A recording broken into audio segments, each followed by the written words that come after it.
各位好，我是普通人。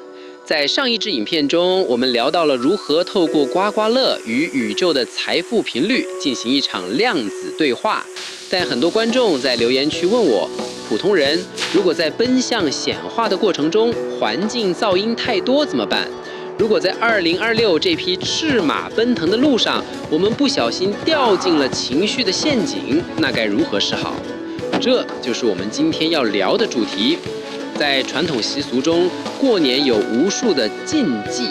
在现代人眼中，这些条条框框或许显得有些过时，甚至带点迷信的色彩。但在理工人的视角下，这些流传了2000年的集体智慧，其实是一套精密的能量过滤演算法。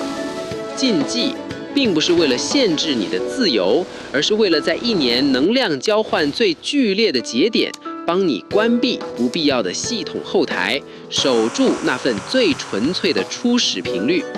今晚我想陪你重新拆解这些老祖宗留下来的系统防护指令，并针对2026丙午年的特殊环境，提供一份专属于你的避震指南。为什么初一不能扫地，不能倒垃圾？如果你从物理学的熵出发，你就会发现其中的浪漫。初一是一个系统重开机的瞬间，最重要的就是守。不扫地，不倒垃圾，象征暂停对外的能量耗散，让刚进来的资讯流在你的场域里完成沉淀。这是一个守住熵值的过程。当你不急着清空，你其实是在告诉宇宙，我已经准备好容纳更多的丰盛。而初二是连结的日子，我们与源头建立联系，交换彼此的能量。同样的，这2天不能争吵动怒，是因为在离火运的高频辐射下，情绪会像演算法的权重加成一样，将负面波动扩散到你未来一整年的系统基调里。进入大年初3，在传统上这叫赤狗日。传说中这一天容易发生口角，所以建议大家不出门拜年。但在2026年，这个禁忌有了更深的科学含义。丙午年本身就是双重火运，而初3的赤在色彩频率中代表着最高能量的热辐射。这一天是系统的高热防护期。如果你的系统刚重启不久就进行高密度的外部交互，极容易导致处理器过热。初3不拜年，其实是在教我们学会离线休息。在2026年，这是一个完美的数位断食日，放下社交，关掉评论区，让你的意识从集体焦虑的热浪中抽离。当你学会了在赤色能量最高涨的时候保持静默，你就学会了最进阶的避震技巧。大年初4是接神日，在科学灵性的视角下，这其实是一次系统权限的更新。传统禁忌说这一天不宜远出，因为要在家迎接守护的力量。这对应到现代生活，就是提醒我们要回归核心。在2026年这个变动极快的年份，我们最需要的不是向外扩张，而是确认自己的内在导航是否整确校准。初4这天，请安静地待在你的核心场域，确认你的年度计划是否符合你的灵魂契约。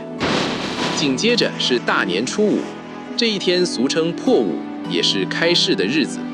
这一天最重要的禁忌反而是要倒垃圾，也就是送穷。从系统维护的角度来看，这叫缓存清理 （cache clear）。经过前4天的沉淀与更新，初5这天我们要彻底清空那些不再适用的旧代码、旧习惯。在2000年的传统中，初5要把之前的垃圾清干净。在2026年，这代表你要果断地与过去那些消耗你、让你焦虑的负面模式断开连结。现在，让我们把镜头拉远，看看2026年这个特殊的时空坐标。丙午年在五行演算法中叫火中之火，这匹赤马不是在漫步，它是在燃烧。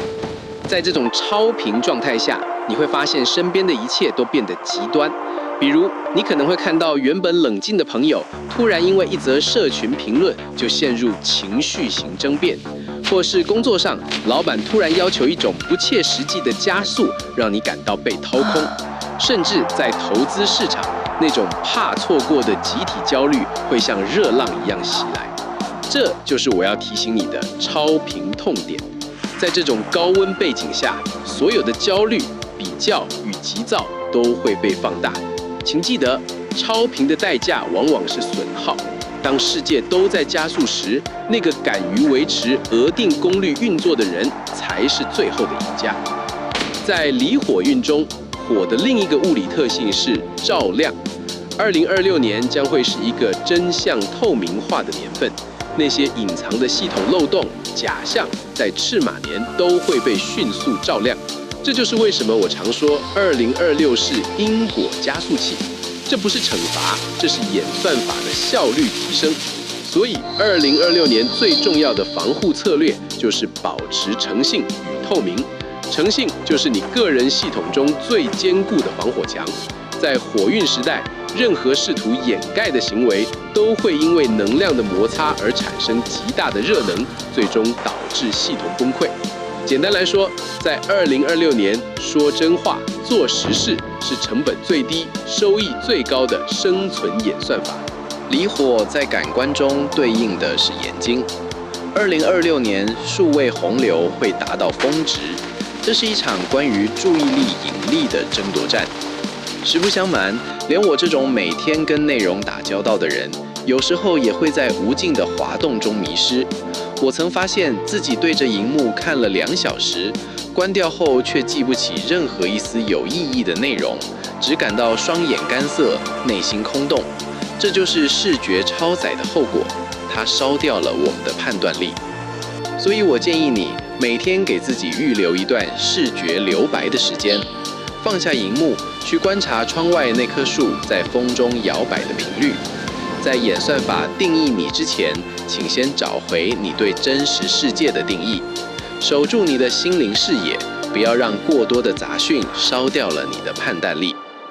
最后，我想给所有普通人几条实用的避震建议。第一是动中取静。2026是变动的一年，这匹马不会停下来等你，但这不代表你要跟着它狂奔。想想你坐在马背上，马可以跑，但你的核心必须是稳定的。这种中心化的定力来自于你对自己灵魂颜色与契约的理解。第二是水分管理。火旺的年份，我们需要感性、慈悲与艺术的养分作为润滑剂。这不只是多喝水，更是要多补充精神层面的滋养。当社会显得过于刚烈、过于追求效率时，你的那一点点温柔与感性，就是最珍贵的润滑剂。第三是珍惜你的静默，少一点评论，多一点观察。当你在社交媒体上想按下那个激愤的留言键时，请停顿3秒，问问自己：这股火是我的，还是环境塞给我的？2026丙午年确实是一场考验，但请记住，火除了会燃烧，它也能取暖；赤马除了会狂奔，它也能载着你抵达远方。禁忌与注意点从来不是为了让我们感到恐惧，它们像是在高速公路上两旁的护栏，是为了确保我们在追求速度的同时，依然能平安抵达目的地。我是普通人，在这个赤马将至的节点，愿你学会这套避震演算法，愿你在万家灯火中守住那份专属于你的安静。当你不再与环境的焦躁共振时，你就已经赢得了这场关于觉醒的比赛。祝你在2026年心灵恒温，步履从容。我们下一个频率见。如果喜欢这支影片的话，请帮我按赞、订阅、加分享，谢谢各位。大家新年快乐，恭喜发财！